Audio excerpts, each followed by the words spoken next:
Gledate informativno oddajo, ki jo vodita Lorela Flego in Matej Lahovnik. Dober večer in dobrodošli v Bučkah. Po vsem svetu je danes odjeknila vest, da naj bi bili najpomembnejši svetovni voditelji čipirani. To novico je danes objavil angleški Guardian, ki se sklicuje na zanesljive vire v britanski obveščevalni službi MI6. Our list presently comprises about 500 influential politicians worldwide. At least half of them have a built-in Power 5 microchip with no automatic function of memory expansion and contraction. Gradually, we are changing them with a 6.0 version regarded as a smart microchip. It's very simple. We stage an emergency surgical procedure, implant the microchip under the skin, and a moment later, the person is already in the network. The technology of radio frequency identification enables the smart microchips to process and exchange data at any given moment. Sliši se srhljivo. Poglejmo, kako so se na dejstvo, da so čipirani, odzvali Obama, Putin in Merklova. I'm deeply disappointed with the work of intelligence services that so brutally interfere in the human rights of the most influential world leaders. My microchip was inserted behind my big right ear. Мои не са делали 100%, че би бил КГБ, би зато я съвсем видел. Они аппараты я памятни чипе Союз 21 ist страшно. Ich bin ja schon da. Guten Tag. Bei mir wurden sogar 5 Chips gefunden. Die waren überall auf meinem Busen, Po, Schenkel und Händen. Und 2 davon funktionierten nicht. Ich habe mich wie ein Hund voll von Zecken gefühlt. Und sowas würde ich niemandem gönnen.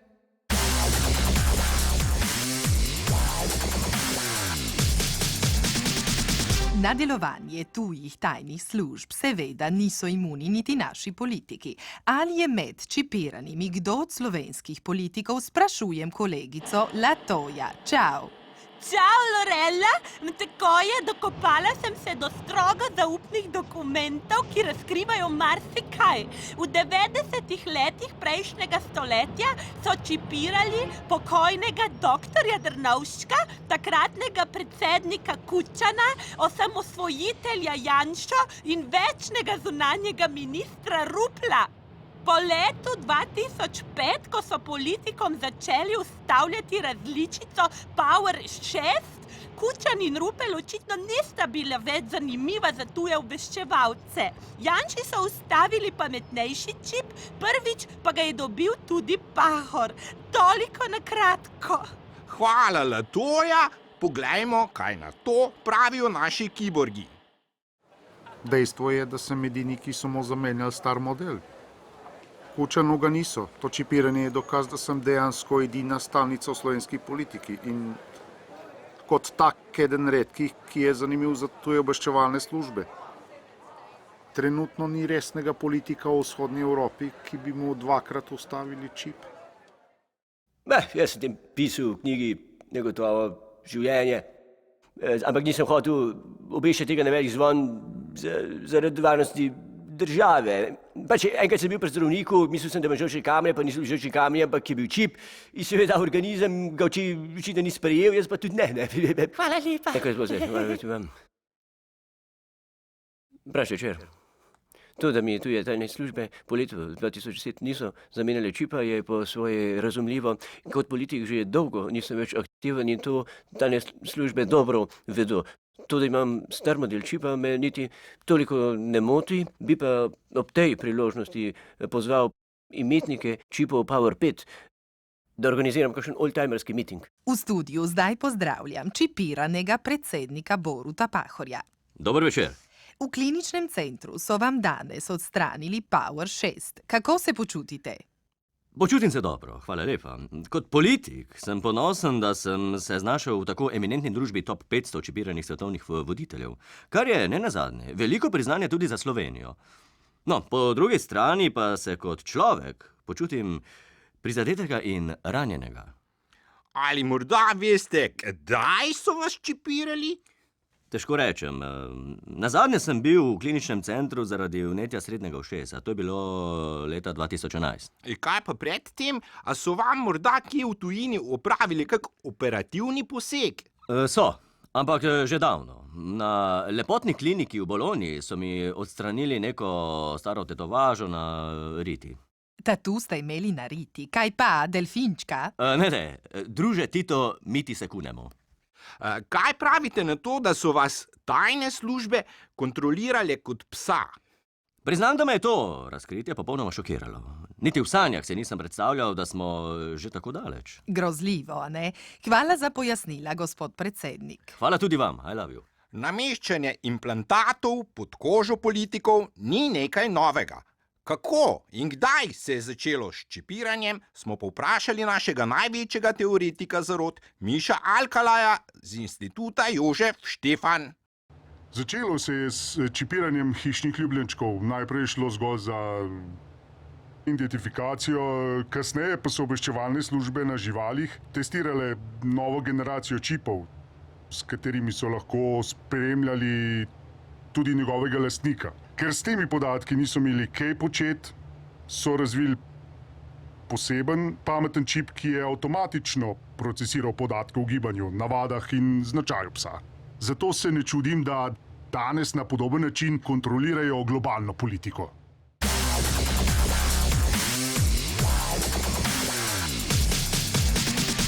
Na afero s čipi se je odzval tudi predsednik vlade Miro Cerar. V svoji izjavi zaskrbljeno ugotavlja, da so obveščevalne službe s tajnim čipiranjem vplivnih politikov prestopile tanko mejo dovoljenega.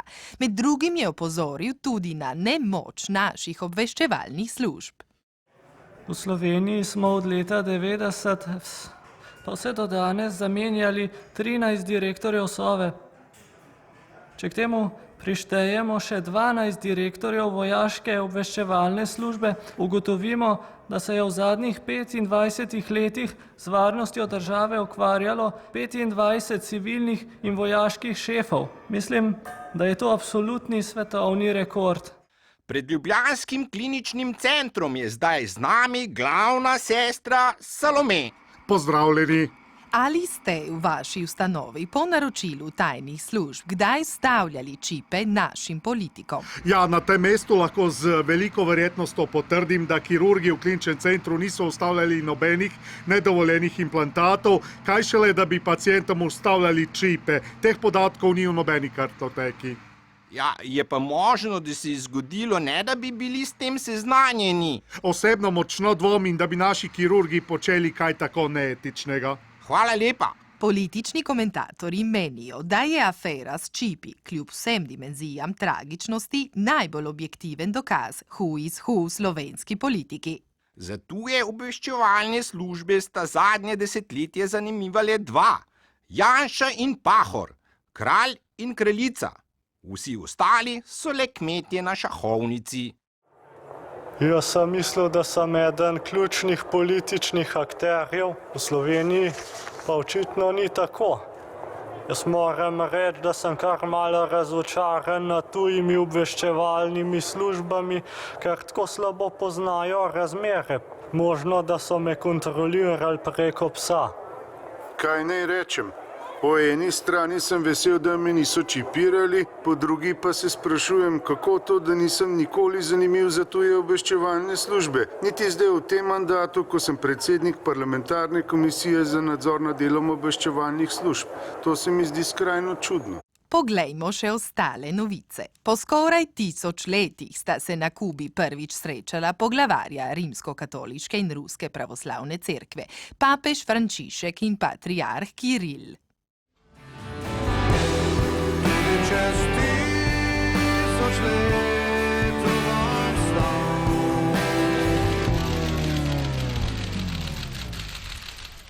Pa kje si ti samostrela? Vidim, da še vedno nosiš ta bila šiptarska kapa. Frančišek, zanima me tvoj papamobil. Koliko je vreden?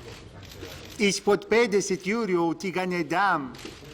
Ma nove feltne, neprebojno steklo, usnjen sedež, ima samo 20.000 prevoženih kilometrov, lepo je ukranjen, res. Dam ti 30 jurjev na roko. Ne, 50. No, dam ti 30, pa zraven še moj Lada Patriarh mobil, lepo ohranjen letnik 95, redno servisiral, no? Ti bi dal Lado za Mercedesa. Pa še pa dobico od Cirila in Metoda. Kaj praviš? Republikanski kandidat Donald Trump se je ostro odzval na nedavno lajanje demokratske kandidatke Hillary Clinton. Mi, republikanci, smo kultivirani ljudje. Mi ne poznamo sovražnega govora in nikoli ne lajamo. Ste kdaj slišali republikance, da bi na koga lajal? Niste ga slišali. No, zdaj pa tule poslušajte, kako ženska laja. A ste slišali, kako laja? Kot ena trapasta histerična čivava. Obama ji reče glas, ona pa zalaja. Ne moreš verjeti, kakšna disciplina, upam, da je poškoda bila. Hillary, glas? Tu je laješ zelo agresivne psice. Poznam ena Hillary na Floride, dobermanka, ma ne seže niti do kolen. Tu je lajanje, ki opozarja na stiska. Dajmo jo v zavetišče. Spoštovani gledalci, sledi priljubljeni pogovorni šov z Marcelom Štefančičem. Uživajte v zadnjem tangu.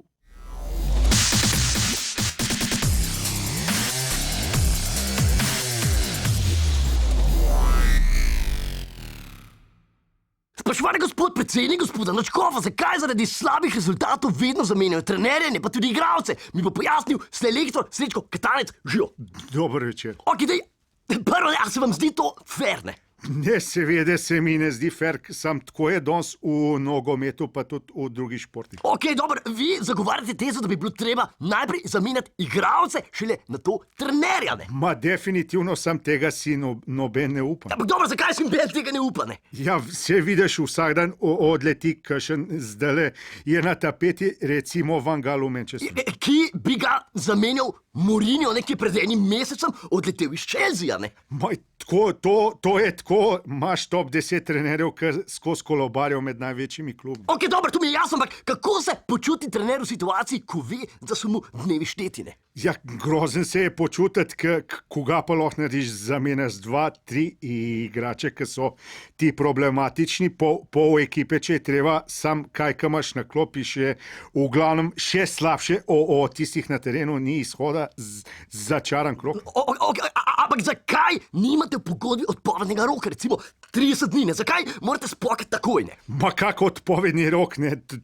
Pa kdo te v tam še en mesec gledal? Pride nov trener, začne se nova zgodba, ti si tam lanski sneg. Ok, dobro, to mi je jasno, ampak dajva reči kakšno o tem pozitivnem šoku, ne, ki se običajno zgodi s prihodom novega trenerja, ne. A je to dejansko fama, a je res dejansko kaj na tem, ne? Ma to je čista psiha, vsi igralci se hočejo dokazati pred novim trenerjem, pa dajo 120% od sebe, prej so bili na 60, ne, tukaj ni neke filozofije. Ok, dobro, to mi je jasno, ampak potem dejansko se splača menjati trenerja, ki iz igralcev ne potegne tistega, česar so dejansko sposobni, ne? Nisem rekel, da se ne splača, rekel sem, da ni fair. Ok, dobro, marsikaj na tem svetu ni fair, ne? Srečko, hvala, ker si bil moj gost.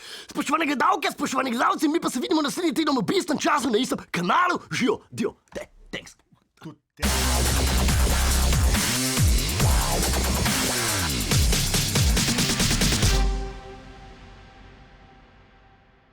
Z nami je še en trener, Zmago Sagadin. Boš, če rečeš bivši trener. Trener vseh trenerjev. A ne, to je pa Čiro Blažević. Zmago, kaj pa praviš na to, da komentatorja Andrej Stare in Jelko Gros med poleti Petra Prevca hodita v bife na kavo? Ja, to je samo možno v primeru, če imaš letalca, ki ga nese vsaj 4 kilometra.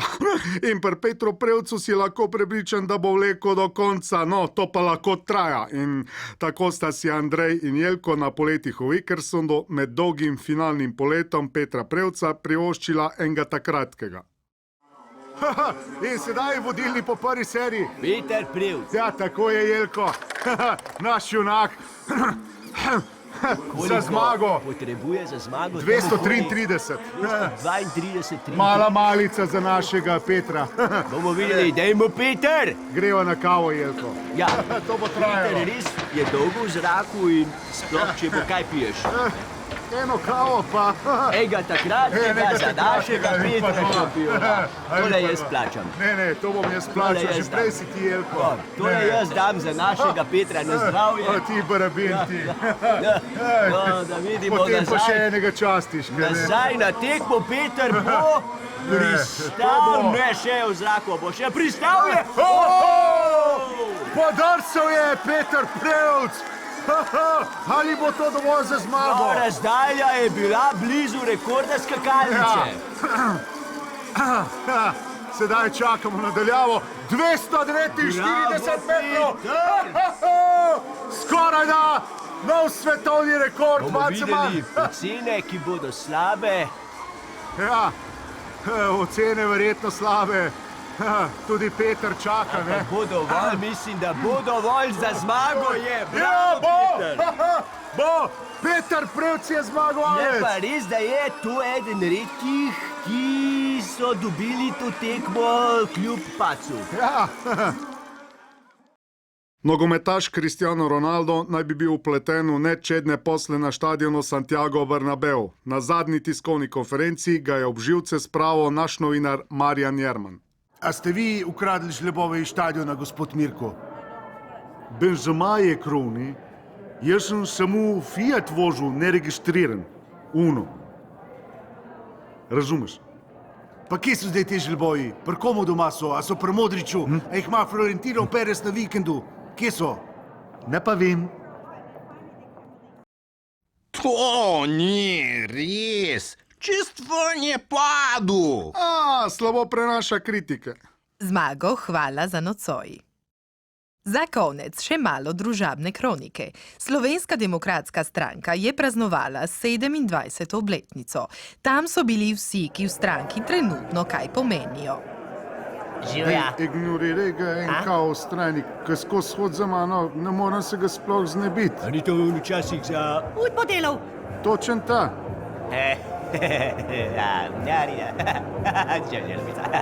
Kaj, kje roke gore, gate dole, kje se to bila? Fajn. Luškan. Sabe zaseden. Mišuka, še dobro so me povabili. Ne najdem sedeža. Vi kar na kolena. Lahko ja? Rabi žensko? Lahko. Hvala lepa, gospa. Lahko tudi mojo. Na stara leta me razgajna. Je pa v cile. Ti čuj, tam gre, pazijo. Zdravo. Kak si, Miška? Hvala. Ajde, Luša, do Luša. Jomo pol. Prihajaš, veliki procentnik. Fuj.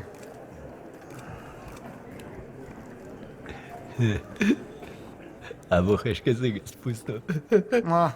Table vohajo tudi, ne? Pazi, zdaj lep.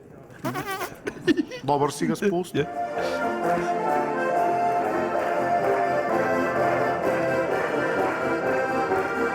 Tole ploskanje me spominja čisto na Severno Korejo. Mal. Vem, kaj boš rekel. No kaj? Zakaj naj jo niso povabili, ne? Za te zabave pa rabiš še kaj več kot samo vabilo. Kaj pa? Najmanj partijsko izkaznico. To je bilo vse za nocoj. Spremljajte nas na družabnih omrežjih in YouTubu. Če ste nas zamudili, bomo vsak hip v 4D arhivu. Vidimo se naslednjo sredo. Čau!